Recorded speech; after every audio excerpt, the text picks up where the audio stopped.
الرجيم بسم الله الرحمن الرحيم الحمد لله الذي جعل لكل شيء سببا بالمشيئة الصلاة والسلام على ترجمان ألوهيته ودليل وحدانيته سيدنا محمد المبعوث بباهر المعجزات لتأييد رسالته وتصديق هدايته وعلى آله وأصحابه وأتباعه أجمعين ولا حول ولا قوة إلا بالله العلي العظيم عدد كل حرف كتب ويكتب أبد الآبدين ودهر الداحرين اللهم فقهنا في الدين وعلمنا التأويل اللهم فقهنا في الدين وعلمنا التأويل اللهم فقهنا في الدين وعلمنا التأويل اللهم رب اشرح لي صدري ويسر لي أمري واحلل عقدة من لساني يفقهوا قولي أما بعد فقال الشيخ المؤلف رحمه الله تعالى ونفعنا بعلومه في الدارين آمين يا رب العالمين. Dan dalil atas demikian itu bahawasanya jikalau tiada bersifat ia dengan segala sifat kesempurnaan, nescaya bersifat ia dengan segala lawannya, iaitu segala kekurangan, dan kekurangan atas Allah Ta'ala itu mustahil. Qala mu'allifu rahimahullah ta'ala. Yang pertamanya, alhamdulillah, pujian-pujian kehadrat Allah Subhanahu wa taala yang tidak terkiranya dengan limpahan kurniaan nikmat Allah Subhanahu wa taala yang sangat banyak, yang tidak terhintun, yang sentiasa berterusan mencurah-curah di atas diri kita daripada nikmat-nikmat yang umum dan juga yang khusus, nikmat-nikmat yang kasar-kasar dan nikmat yang halus-halus sebagaimana yang kita telah huraikan dahulu. Jadi hari ininya alhamdulillah kita dapat bersua kembali setelah minggu lepas hari Khamis, dan hari ini hari Isnin, mana 4 bulan 9, alhamdulillah, kerana kekangan ataupun hambatan yang menyebabkan kita tak boleh meneruskan pengajian kita melalui kitab Faridah Farid itu dulu itu telah dapat diatasi. Ialah tak lain tak bukan, ialah kerana Ustaz Mubi itu dia dah tak sempat, tak boleh hadir nak buat rakaman. Alhamdulillah ada maknanya sebahagian daripada anggota kita tu yang sudi dan mana untuk mengambil tanggungjawab ini. Alhamdulillah, terima kasih banyak kepada beliau. Jadi mudah-mudahan kita dapat teruskan kitab ini setiap minggu sehinggalah kita dapat khatamlah dengan izin dan kehendaki Allah Subhanahu wa taala. InsyaAllah kita akan teruskan pelajaran kita kalau naskah kitab Jawinya ialah muka surat 5 baris yang ke-9. Pada kata dan dalil atas demikian itu sebagaimana yang telah kita ikuti dulu, kata mu'alif kita rahimahullah ta'ala Syekh Ahmad Fatani, yang begitu juga dikenali dia sebagai Tuk Faridah. Digelarkan dia sebagai Tuk Faridah kerana terkenalnya kitab Faridah ini. Bukan kerana cucu dia tu nama Faridah tu, bukan. Tetapi kitab Faridatil Farid ini menjadi satu kitab pegangnya dan teks, buku teks, orang panggil kalau kita orang yang sebelah bawah angin ini, yakni Nusantara ini, maknanya menggunakan teks inilah untuk orang panggil belajar ilmu usuluddin ataupun akidatut tauhid. Jadi alhamdulillah kita dapat sambung semula. Jadi pada kata dan dalil atas demikian itu.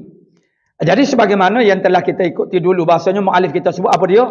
Yang wajib kita mengetahui dalil bagi setiap sifat. Yang wajib, yang secara cara kita i'tiqad ada dua. Satunya ijmali, satu lagi tafsili. Yang wajib secara ijmalinya dulu. Yang tafsili dia tak bagi tahu lagi. Yang wajib kita ketahui secara ijmali dan i'tiqad. Wajib tahu dan i'tiqad. Wajib tahu kerana firman Allah Ta'ala-nya ialah fa'lam annahu la ilaha illallah. Ketahui olehmu. Muka surat lain sikit tu. Dia lain sikit tu naskah tu. Dia pada katanya dan dalil atas demikian itu bahawasanya jikalau tiada bersifat. Dia wajib bagi Allah Ta'ala tiap-tiap sifat kesempurnaan yang patut dengan zatnya. Tu bawah tu sikit ni. Jadi yang kita tahu dan juga yang kita i'tiqad secara ijmalinya ialah wajib bagi Allah Subhanahu Wa Ta'ala pada akalnya bersifat dengan segala sifat-sifat kesempurnaan yang patut baginya. Sebagaimana huraian yang telah kita buat dulu. Jadi yang tidak mengetahui banyak tidak terhingga yang tidak mengetahuinya malaikat hanya Allah Subhanahu Wa Ta'ala sahaja. Lain daripada Allah Ta'ala, malaikatnya pun tidak mengetahui menghabisi segala sifat-sifat kesempurnaan Allah Subhanahu Wa Ta'ala. Cuma yang datang wajib kita i'tiqad ketahui dan i'tiqad secara tafsilinya ialah beberapa sifat yang lagi akan datang. Kita ikuti.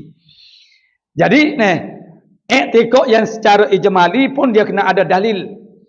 Kalau dahulu dia mengatakan bahasanya wajib kita mengetahui setiap orang panggil satu sifat itu satu dalil.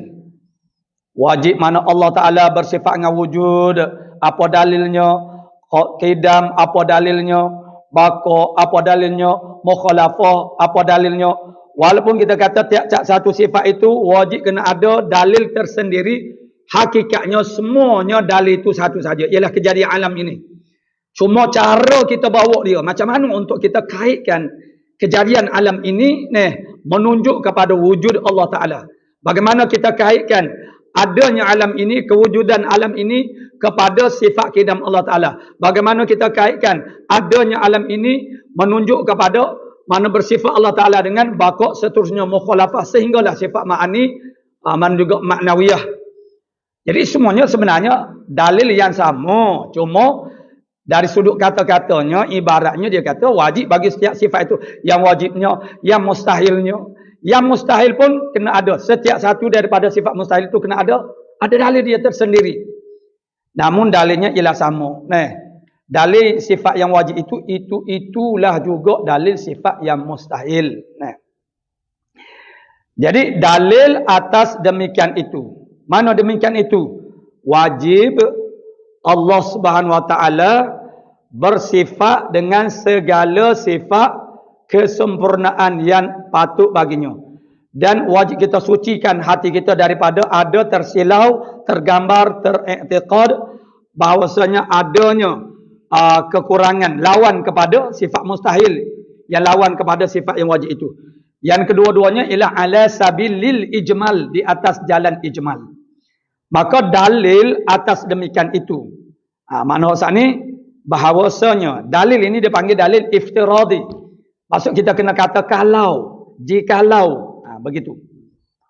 Seandainya kita katakan dulu begini untuk nak menisbatkan, untuk beri jadi nampak kepada akal kita untuk kita isbatkan sifat itu, maka kita kena kata kalau. Tu. Misalnya kita kata kalau tak ada air, kalau tak ada api macam mana? Susahlah kita. Kata kalau. Dan makna dalil itulah yang menisbatkan sifat itu pada hati kita. Itu ingat.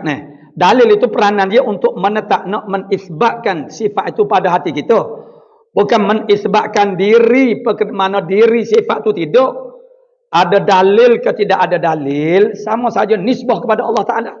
Walaupun tidak ada dalil, tetap saja Allah Ta'ala bersifat dengan semua sifat-sifat kesempurnaan ini. Cuma bila tidak ada dalil, maka dia tak berapa nak jadi sabit di hati kita. Tak jadi tetap. Dalil itu nak menetapkan sifat itu pada pegangan hati kita. Maka kepentingan dalil itu ialah untuk kita hamba. Nisbah kepada Allah Subhanahu Wa Taala, ada dalil ke tidak ada dalil, Allah Taala tetap wujud, Allah Taala tetap qidam baqa mukhalafatu ta'ala al-hawadis qudrah iradah. Itu sabit tanpa dalil.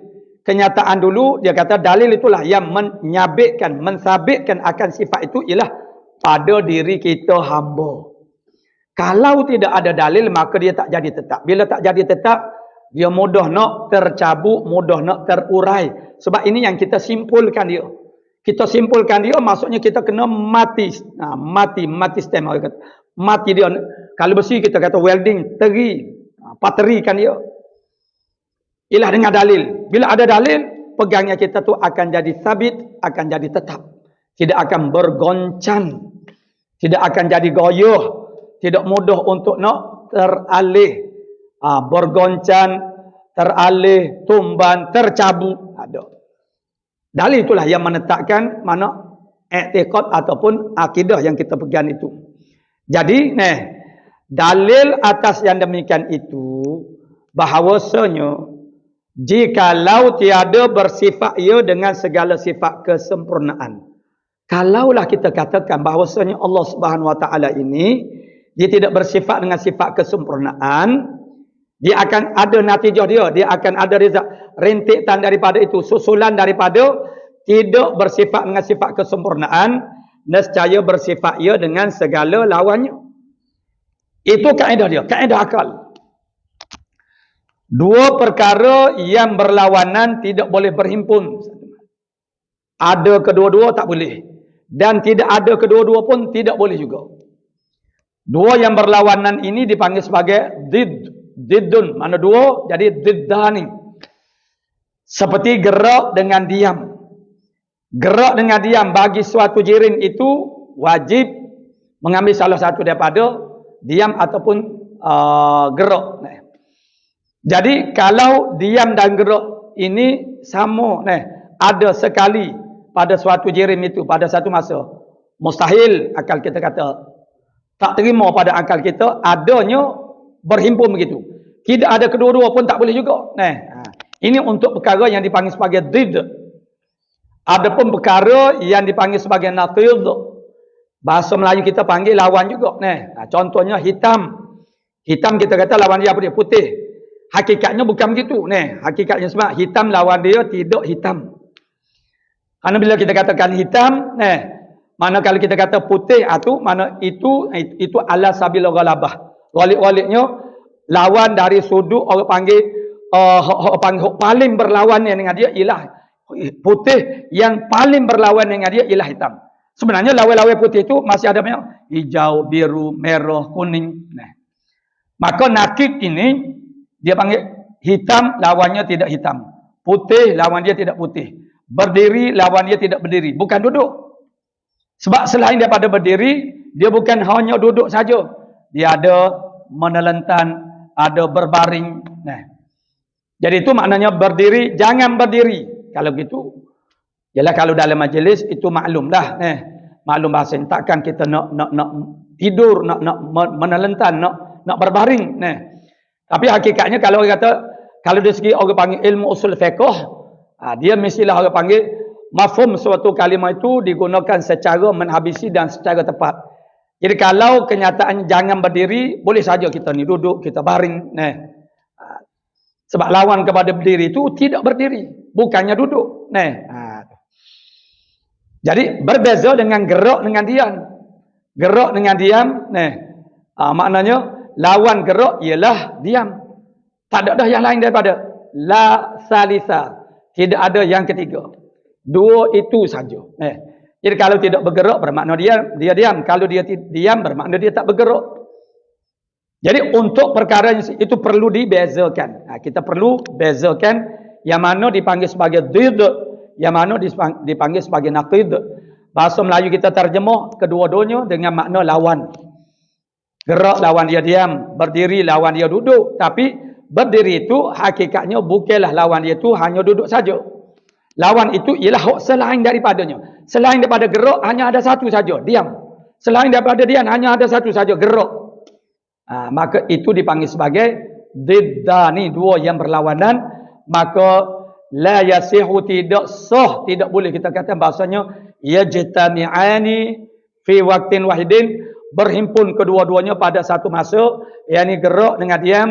Tadi semasa makna misal kita pergi ke masjid, kita nampak satu lembaga, satu jirim, satu benda, dianya bergerak pun tidak, diam pun tidak, ataupun bergerak serta diam pada satu masa. Kedua-dua itu adalah mustahil. Akal kita kata tentu tak ada benda macam tu. Maksudnya akal kita tak boleh terima adanya dan sungguhnya. Jadi itu maknanya ada dua yang berlawanan. Jadi kalau kita kata Allah Ta'ala itu tidak bersifat dengan sifat kesempurnaan, maka pasti dia bersifat dengan lawan kepada sifat kesempurnaan. Apa dia? Sifat kekurangan. Iaitu lawannya, lawan kesempurnaan, iaitu segala kekurangan. Dan kekurangan atas Allah Ta'ala itu mustahil. Tentu tidak, tentu tak ada, dan tentu tidak. Tu. Mustahil, tentu tak ada, dan tentu tidak. Tentu maknanya mustahil. Mana tentu tak ada, dan tentu mana tak terima oleh akal kita ada dan sungguhnya. Sebab itulah saya sudah katakan bahasanya kita kena mantapkan kefahaman kita kepada hukum akal dulu. Barulah kita tak jadi terbelit. Jadi kita boleh pakai dengan mustahil, makna tentu tak ada dan tentu tidak. Ataupun kita ambil takrif biasa, tak boleh terima pada akal adanya dan sungguhnya. Jadi kekurangan di atas Allah Ta'ala itu mustahil. Hukumnya adalah mustahil. Tentu tidak. Tentu tidak ada. Tentu tidak ada kekurangan atas Allah Subhanahu Wa Ta'ala. Kerana apa? Ilah dia. Mengapa tidak mustahil kekurangan atas Allah Ta'ala? Kerana jikalau bersifat yakni Allah dengan kekurangan, kalau kita katakan Allah Ta'ala itu bersifat dengan kekurangan, rintitan daripada itu apa dia? Nescaya tiada menjadi ia akan suatu daripada alam ini. Kalaulah Allah Ta'ala itu bersifat dengan sifat-sifat kekurangan, maka macam mana dia nak menjadikan alam ini? Tentu dia tidak boleh menjadikan alam ini suatu pun. Suatu pun makna satu pun daripada alam ini dia tak boleh nak menjadi. Sebab apa? Sebab dia bersifat dengan kekurangan. Apa kekurangan? Lemah lawan kepada kudrah. Dan lain-lain daripada sifat itu. Dan demikian itu batil. Batil maksudnya tidak betul.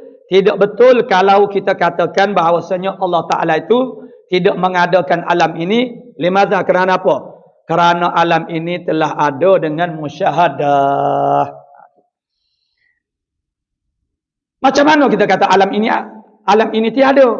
Sedangkan musyahadah dalam ilmu aqidatul tauhid, perkataan musyahadah itu melihat dengan mata kepala. Kalau kita belajar di dalam ilmu tasawuf, musyahadah itu bukan melihat dengan kepala, mata kepala, tetapi bizauqi, dengan rasa. Dia berbeza. Sebab itulah kalau orang hanya belajar ilmu tasawuf sahaja, jadi istilahnya perkataan sama, tetapi mafhumnya, makna dia tu berbeza-beza. Sebab itulah ulama-ulama dulu mereka itu istiab, menghabisi ilmu-ilmu Islam. Sebab itulah mereka tidak berbalah dalam arti kata ikhtilaf, khilaf dalam memahami sesuatu, tapi dari sudut istilah mereka tak berbalah. Kerana mereka faham bahasanya istilah ini yang dipakai di dalam ilmu ini begini-begini. Contoh jika kita kata perkataan kalam dalam ilmu nahu lain maknanya, dalam ilmu bahasa lain pula. Nahu dengan bahasa suatu benda yang bertalazum pun beza. Kalau kita memakai perkataan kalam dalam ilmu bahasa, dalam menurut pengertian lughawi lain, tiap-tiap benda yang memberi faham itu kalam lah. Termasuk segala isyarat-isyarat, tanda-tanda, alamat-alamat, semua tu kalam.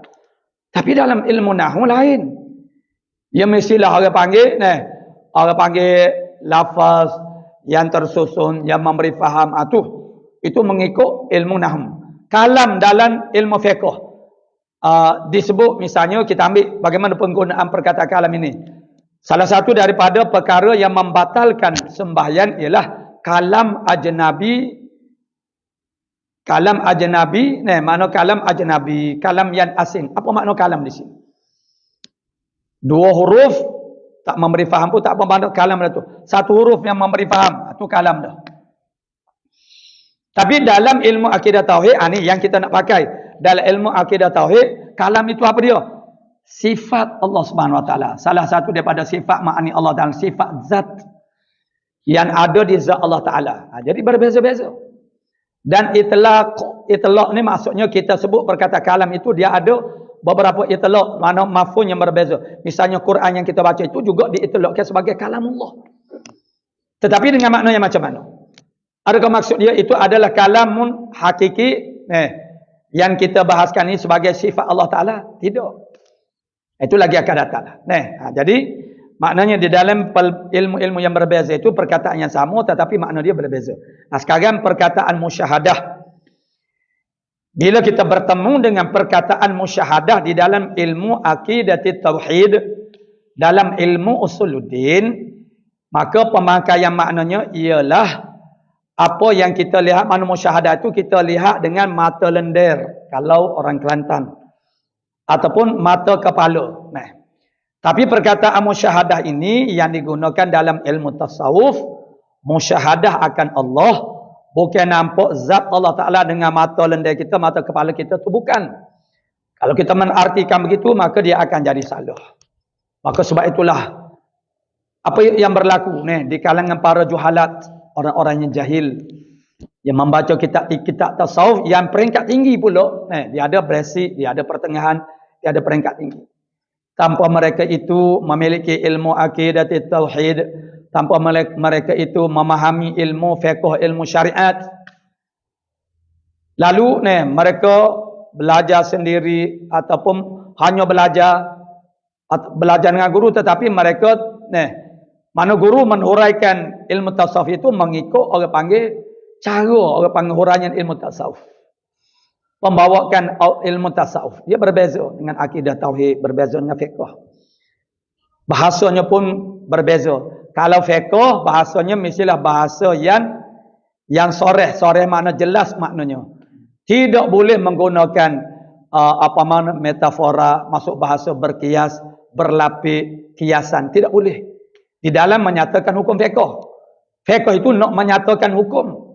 Jadi kalau guna bahasa-bahasa berbunga-bunga, bahasa berkias yang dalam bahasa dia panggil majaz, kinayah, semua itu akan menyebabkan ada orang yang akan tersalah faham.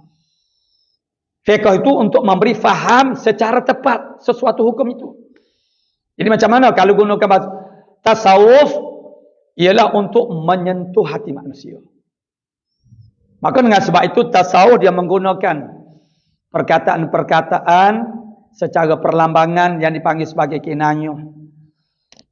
Perkataan-perkataan yang dipanggil lazim, malzum, itu kinayah juga. Membuat perumpamaan, kiasan, bahasa berlapis kata orang kampung. Karena tujuan dia nak menyentuh hati. Karena hati kita ni makna ma'auqa'a fi nafs. Barang yang memberi kesan pada hati itu adalah berbeza-beza. Nak sentuh hati orang. Jadi kalau hati itu terlalu keras, itu payahlah nak sentuh. Namun kalau hati tidak begitu keras, tapi kalau tak kena cara penyampaian kita, menyebabkan tidak sampai kepada hatinya. Dan tidak tersentuh hatinya. Jadi dengan sebab itu dia berbeza. Makna prinsip ilmu tasawuf dengan ilmu-ilmu yang lain. Sekarang kita belajar ilmu akidah tauhid. Jadi dalam pendalilan ini, makna istidlal, ini dia panggil istidlal, pendalilan. Jadi kita katakan bahasanya Allah Ta'ala bersifat dengan kekurangan itu, lawan kepada kesempurnaan itu adalah mustahil.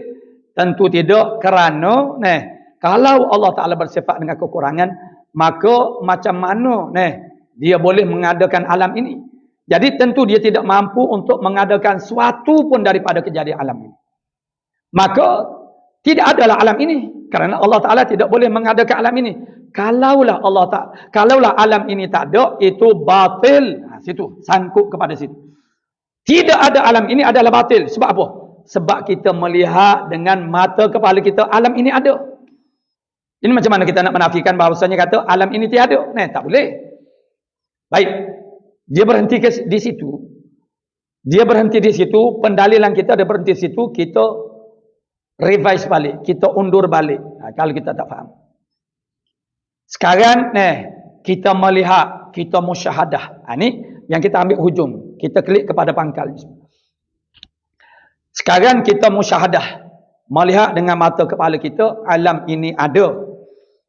Bermakna sabit dah. Sabit ni tetap. Sengoti, sungguh. Alam ini ada. Tak boleh dah kita nak kata alam ini tak ada. Macam mana nak kata alam ini tak ada? Kita tengok dengan mata kepala. Alam ini ada. Termasuklah diri-diri kita ini dan apa yang ada di sekeliling kita itu adalah alam. Kerana alam itu makna dia ialah ma siwallah. Ini istilah-istilah yang kita akan huraikan. Satu persatu alam, hadis, hawadis, makhlukat, makhluk, mumkinat, maujudat. Dia merujuk kepada perkara yang sama, diri yang sama, tetapi mafhum dia berbeza-beza.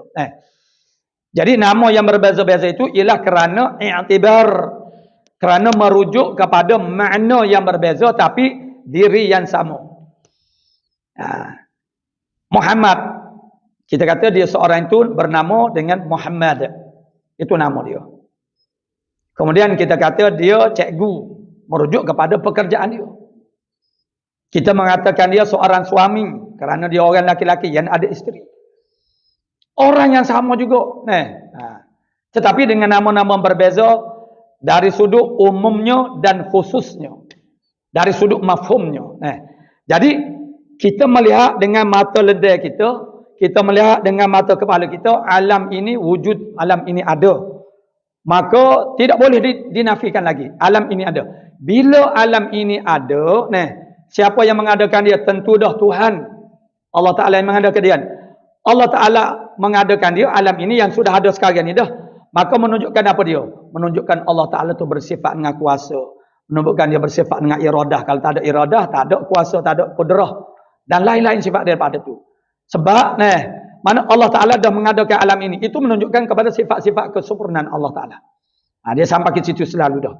Karena kalaulah Allah Ta'ala tak bersifat dengan sifat-sifat kesempurnaan ini, tentu dia tidak akan dapat mengadakan suatu pun daripada alam ini. Maka sabitlah pada hati kita bahawasanya Allah Ta'ala itu bersifat dengan segala sifat-sifat kesempurnaan. Nescaya bersifat dia dengan kekurangan, makna segala lawannya, lawan kepada sifat kesempurnaan iaitu segala kekurangan. Dan kekurangan atas Allah itu mustahil. Kerana jikalau bersifat ya Allah dengan kekurangan, nescaya tiada menjadi ya Allah akan suatu pun daripada alam ini. Dan demikian itu, yakni tiada menjadikan suatu daripada alam itu batil, tak betul. Limadha? Kerana apa kita katakan batil? Tak betul. Kerana alam ini telah ada. Alam ini ada. Macam mana kita nak membohongi diri kita? Tak boleh. Kita nak nafikan kata alam ini ada. Dengan musyahadah, dengan kita melihat kepada mana alam ini dengan mata kepala kita. Qala muallifu rahimahullahu ta'ala. Dan setengah daripada sifat kesempurnaan itu, sifat kesempurnaan Allah Ta'ala, yakni sifat kamalat. Allah Ta'ala tu banyak, tidak terhingga, tiada siapa yang mengetahuinya, melainkan hanya Allah Ta'ala sahaja. Ya, sebab itulah mu'alif kita membuat ibarah dengan kata dan setengah daripada sifat kesempurnaan itu. Barang yang wajib diketahui akan dia, akan sifat kesempurnaan atas jalan tafsil, yakni satu persatu. Kalau dulu mengetahui dan iktikad dua. Ilmu sentiasa adalah dia tu sebagai wasilah. Ilmu wasilah yang menyampaikan. Ilmu fiqh untuk menyampaikan kepada amal yang sahih. Amalan yang sahih, ibadatun sahihatun. Maka kena lalu ku ilmu. Ilmu akidah tauhid untuk menyampaikan kepada i'tiqad yang sahih dan aqidatun shadiqah. I'tiqad yang sahih dan akidah yang benar. Tanpa melalui ilmu tidak akan sampai kita kepada akidah yang sebenar. Tanpa ilmu tak akan sampai seorang hamba itu kepada amal yang sah dan diterima oleh Allah Subhanahu Wa Taala. Maka segalanya adalah melalui ilmu. Jadi ilmu itu untuk menyampaikan pada maksud. Maksud kita i'tiqad yang sahih, maksud kita ialah aqidatun shadiqatun. Lalu kalau kita tidak melalui ilmu, tak akan sampai kita kepada maksud ini. Begitu juga amal yang sahih, amal yang makbul indallah di sisi Allah Ta'ala, pasti kena melalui amal yang sahih dari sudut hukum fiqh, kena lalu ilmu fiqh. Amal yang sah pada batin dipanggil sebagai qabul di sisi Allah Ta'ala, ialah melalui ilmu tasawuf.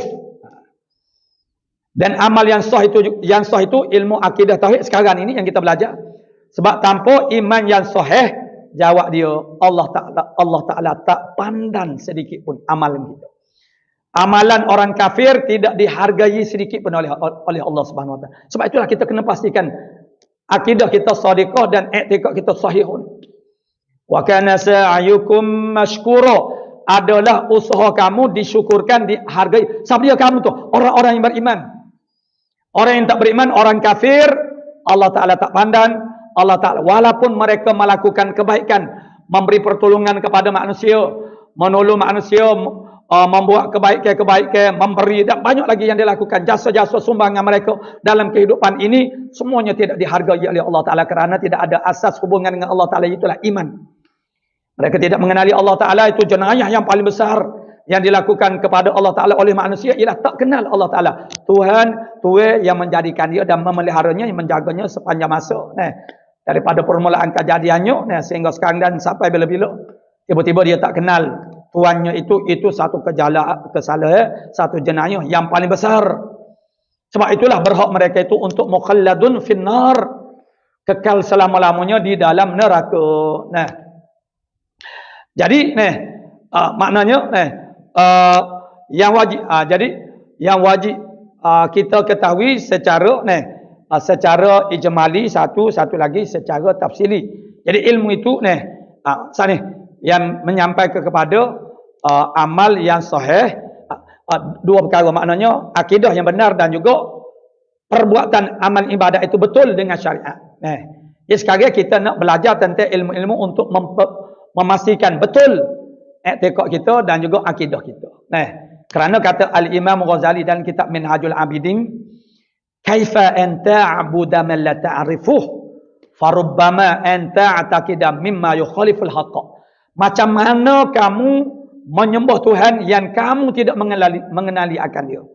Farubbama, maka boleh jadi anta ataqida, bahawa kamu beriktiqad mimma yukhaliful haqq, daripada perkara yang menyalahi perkara yang sebenar.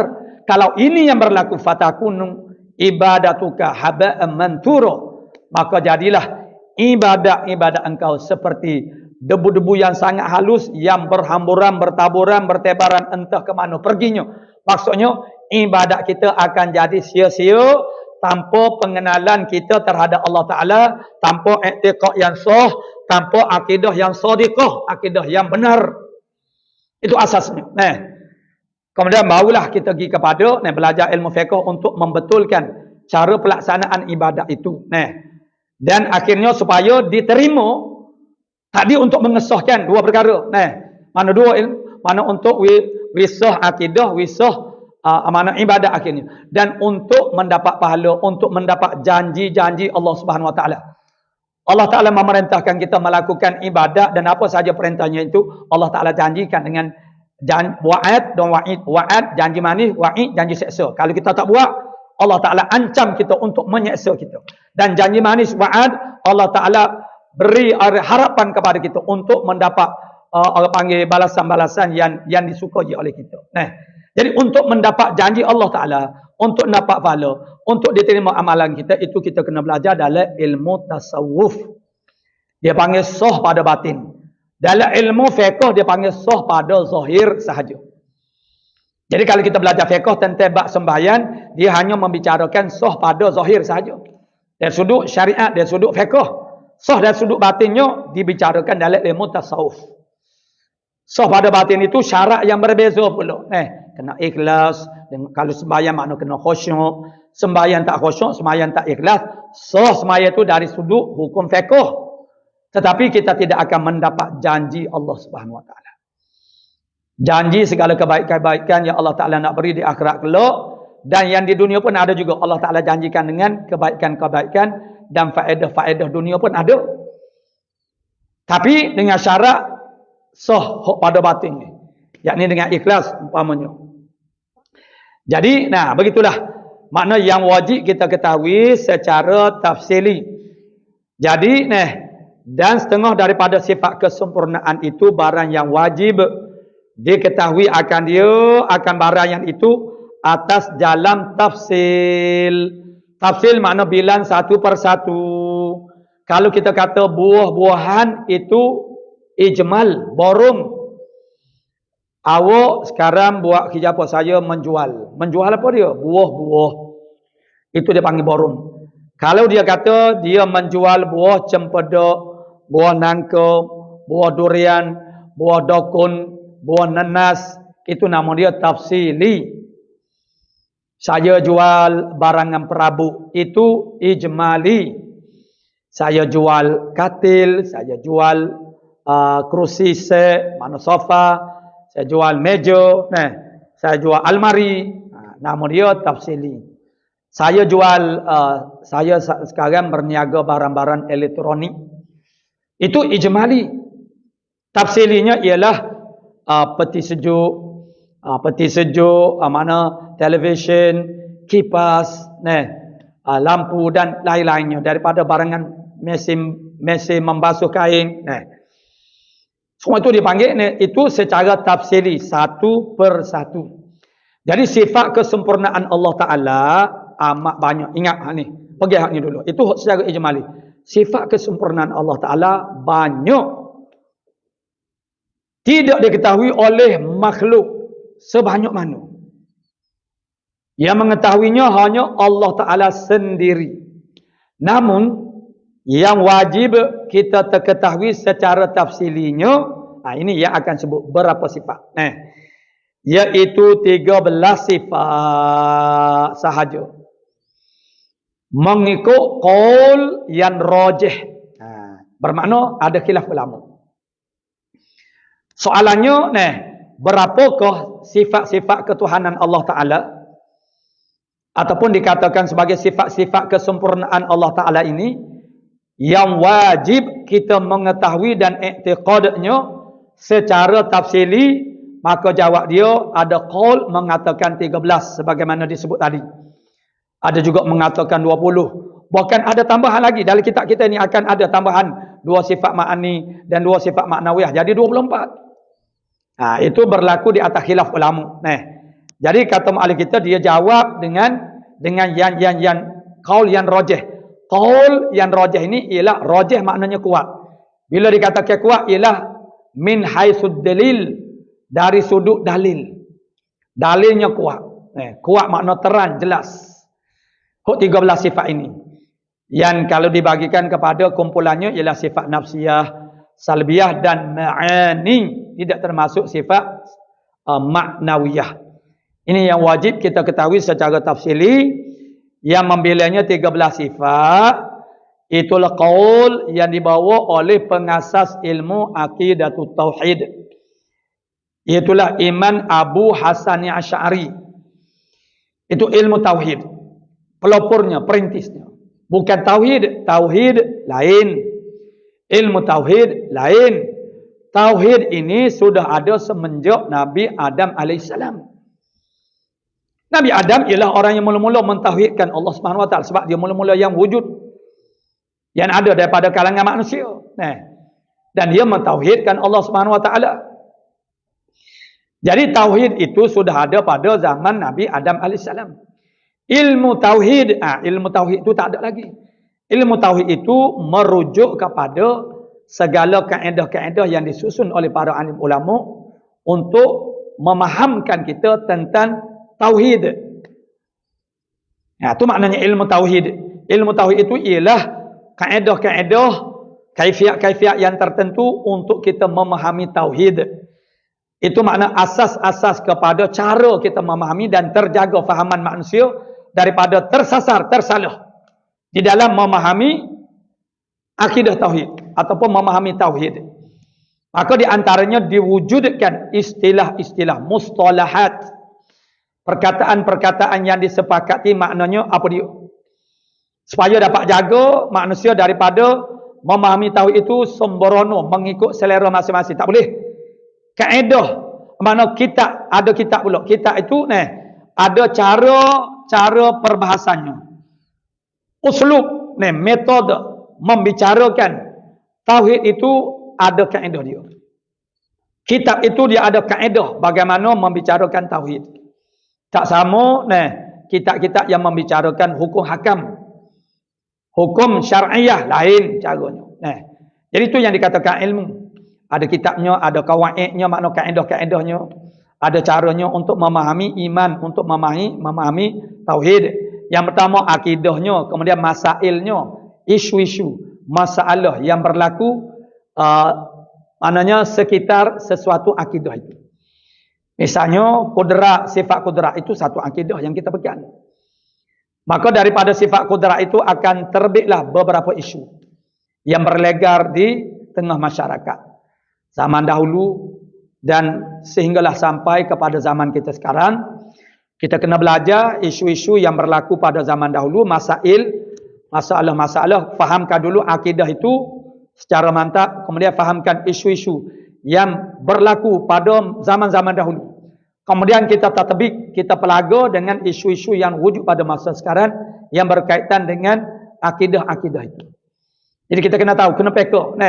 Maksudnya, dan sebenarnya dia berlaku pengulangan perkara yang sama yang momok-momokkan sepanjang zaman, tapi dengan nama yang berbeza, baju yang berbeza, tapi tuan yang sama. Yang dilempar ke tengah masyarakat oleh Mu'tazilah yang insya-Allah kita akan sebut nanti akan datang. Dan itu berlaku pada zaman kita sekarang. Melalui orang panggil maknanya kumpulan-kumpulan tertentu, perorangan-perorangan, mana nadanya sama, benda yang sama. Itu kita kena faham supaya kita dapat menanggapi itu dengan cara yang betul dan juga menjaga akidah kita dan juga umat Islam. Kita kena jaga, kita mengambil tanggungjawab untuk menjaga khusus orang yang di bawah tanggungan kita, wilayah kita, isteri kita, anak-anak kita, anak menantu kita, kaum keluarga, kaum kerabat yang terdekat dengan kita, orang kampung kita. Kalau kita mampu menjadi muslih, kita jadi muslih. Kalau kita tak mampu, kita jadi soleh saja. Soleh orang yang baik. Muslih orang bukan setakat baik, nak jadi muslih dia kena soleh. Kena soleh dulu. Dia bukan setakat baik dirinya, bahkan dia boleh baiki orang lain daripada segala kerosakan baik dalam bab akidah ataupun syariat.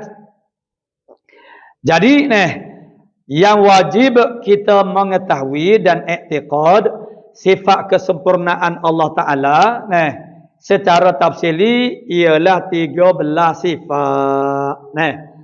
Jadi 13 sifat ini ialah mana dah? Batil dan setengah daripada barang yang wajib ketahuikan akan dia atas jalan tafsir itu 13 sifat atau 20 sifat atas khilaf yang lagi akan datang disebut. Jadi khilaf yang besarnya ialah antara 13 sifat yang dibawa oleh Imam Abu Hasan Asy'ari. Dikatakan dia sebagai wira Ahlus Sunnah wal Jamaah dalam bab akidah tauhid. Dia adalah perintis pelopor kepada ilmu akidah tauhid. Sebelum daripada itu Mu'tazilah sudah pun buat onar dengan aqaidil iman ini. Jadi oleh kerana Imam Abu Hasan Asy'ari lah yang memperbetulkan, yang menyanggah segala kesalahan, kesilapan faham Mu'tazilah dalam bab akidah.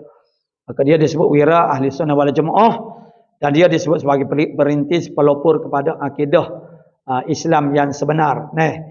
Jadi yang dikatakan pelopor kepada ilmu Islam, ilmu akidah tauhid, maknanya yang buat kitab dan kaedah-kaedah nak menjaga kaedah ini daripada disalah fahami. Itu qaul yang rajih dibawa oleh pandangan Imam Abu Hasan Asy'ari, atau 20 sifat di atas pandangan Imam Abu Mansur Maturidi. Jadi yang dikatakan mazhab Ahlus Sunnah wal Jamaah dalam akidah ialah dua mazhab inilah. Jadi Abu Mansur Maturidi dia kata wajib kita kena bilan, kita kena sebut mana i'tiqad secara tafsili sebanyak 20 sifat. Berlakunya khilaf di antara mereka berdua dia adalah titik khilaf itu dia ada. Ni tempat-tempat yang duk jadi berkhilaf-khilaf itu.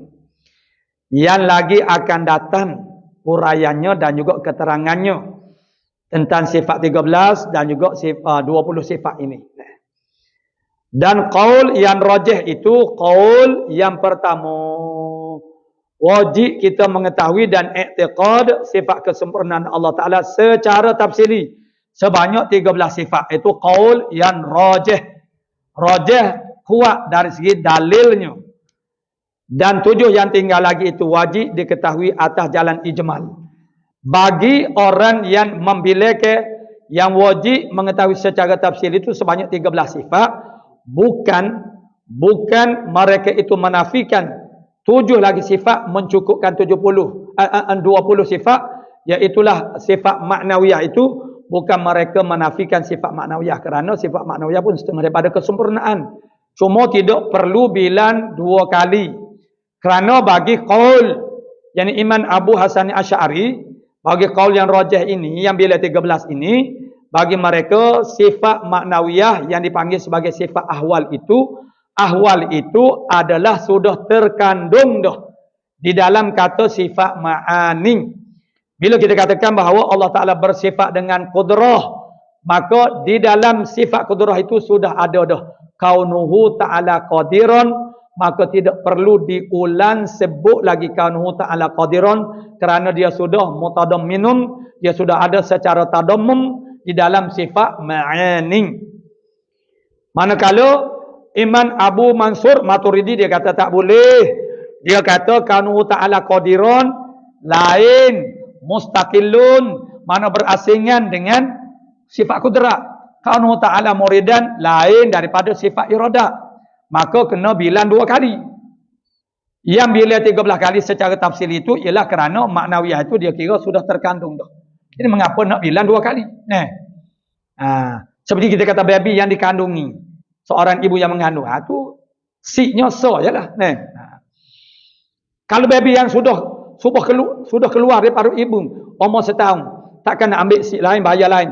Jadi mana pihak orang panggil transportnya mana paksa bayar 2 sik, tak boleh. Mana baby setahun dia masih lagi perlu, mana duduk atas ibu dia pun sudah cukup dah.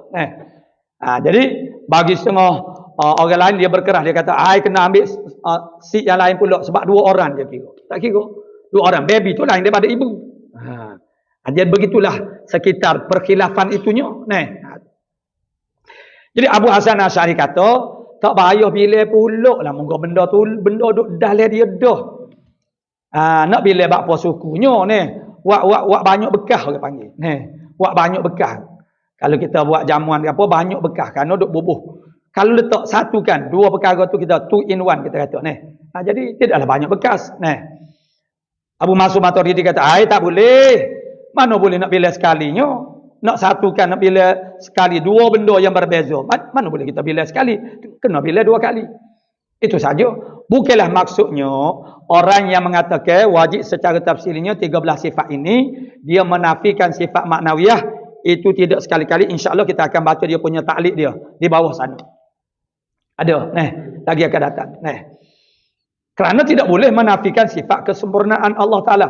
Sifat maknawiyah, iaitu 7 sifat yang terakhir yang tidak dibilang oleh Imam Abu Hasan Asy'ari itu ialah setengah daripada kesempurnaan Allah Ta'ala. Mana boleh dinafikan. Jadi mereka hanya tidak membilang, bukan menafikan sifat itu. Kerana sifat kesempurnaan tak boleh dinafikan. Lepas tu apa tak pilih? Cuma tak pilih saja secara tafsili. Maka sudah termasuk dia atas jalan ijmal tu masuk belaka dah. Jadi wajib diketahuikan atas jalan ijmal. Mana? hok tinggal lagi itu. Mana hok tinggal lagi itu? Sifat maknawiyah ataupun dipanggil sifat awal. 7 sifat maknawiyah itu sudah masuk atas jalan ijmal dulu. Bila kita iktikad, wajib bagi Allah Ta'ala bersifat dengan semua sifat-sifat kamalat. Termasuklah maknawiyah. Lepas tu bila lah. Tak payah bila. Abu Hasan Asy'ari kata, bila awak bernamanya, moga benda tu duduk, ada terkandung dalam sifat ma'aning. Jadi, lihat, maknanya dia punya titik perbezaan itu tentang persoalannya apa dia? Yang menjadi titik perkhilafan ini. Soalannya, adakah sifat maknawiyah itu sudah terkandung dalam sifat ma'ani ataupun berasingan daripada sifat ma'ani? Bagi orang yang mengatakan sifat maknawiyah itu sudah terkandung dah di dalam, ada secara tadammun, secara terkandung di dalam sifat ma'ani, maka mereka tidak perlu membilang lagi sifat maknawiyah. Bagi orang yang mengatakan sifat maknawiyah itu mustaqillun, berasingan daripada sifat ma'ani, kena bila pula. Jadi bila 2 kali jadi 20 sifat yang wajib kita ketahui atas jalan tafsili. Tiada harus, maksudnya haram. Tiada harus dinafikan akan dia, akan sifat maknawiyah. Tidak boleh, haram kita menafikan sifat maknawiyah. Lepas tu, awak bila 13 tu, awak nafikan sifat maknawiyah lah. Bukan nafi, cuma tak mahu bilang. Dia macam ni lah. Begini. Ni, contoh dia macam ni. Macam kita nak stemik ni, kita nak buat konduri misalnya. Ni. Kita nak membuat jamuan kenduri hari raya ke, konduri birthday ke, konduri nikah kahwin, konduri apa-apa pun kita stemik. Kita buat stemik. Banyak mana yang kita nak sediakan itu mengikut jumlah tetamu yang kita jemput. Jadi yang kita nak bilang itu, kita bilang itu adakah anak-anak kecil itu seperti anak yang berumur 3, 4, 5, 6, 7, 8 tahun itu dibilangkan berasingan. Ataupun misalnya kita kata sepasang suami isteri itu dia ada anak-anak yang kecil. Dia ada 3 anak kecil. Anak yang sulung umur 4 tahun. Anak yang kedua umur 3 tahun. Anak yang ketiga umur 2 tahun. Jadi kalau dibilang secara berasingan bermakna 5 orang, 5 individu. Situ kira 5 orang, tanda 5 orang. Ataupun yang 3 tahun dan 2 tahun itu dikirakan, makna disatukan sebagai satu orang.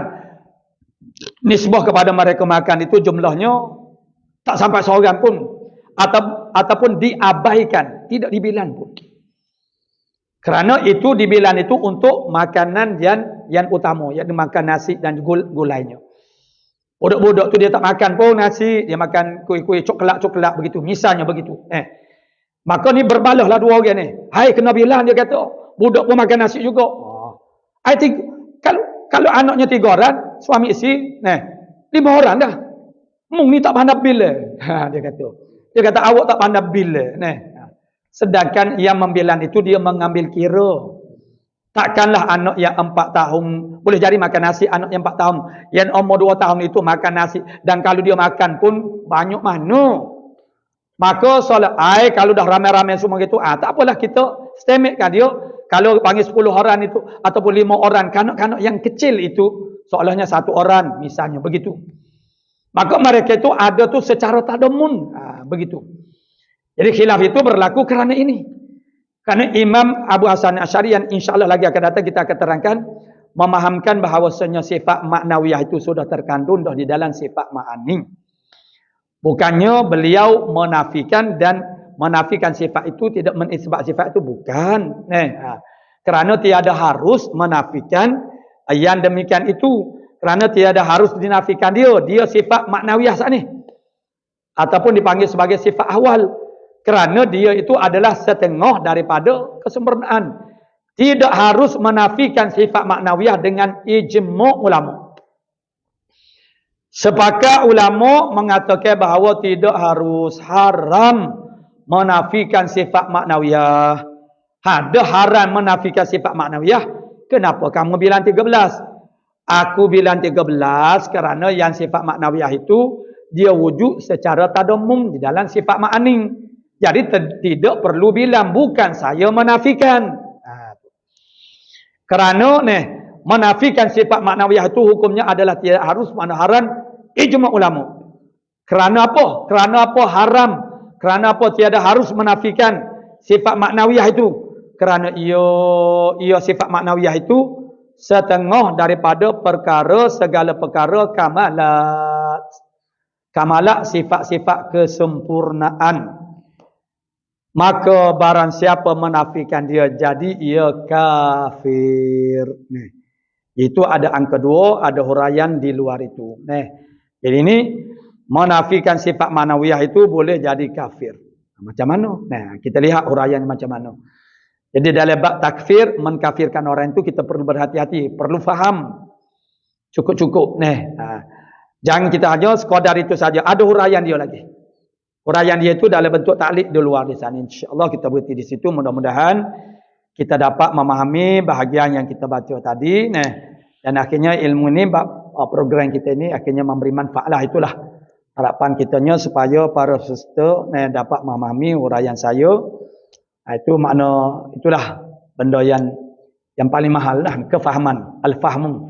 Kerana Nabi kata, sabda Nabi sallallahu alaihi wasallam, "Man yuridillahu bihi khairan yufaqqih fid din." Sabda dia, ya Allah Taala nak beri kebajikan yang banyak kepada dia, Allah Taala jadikan dia faham pada agama.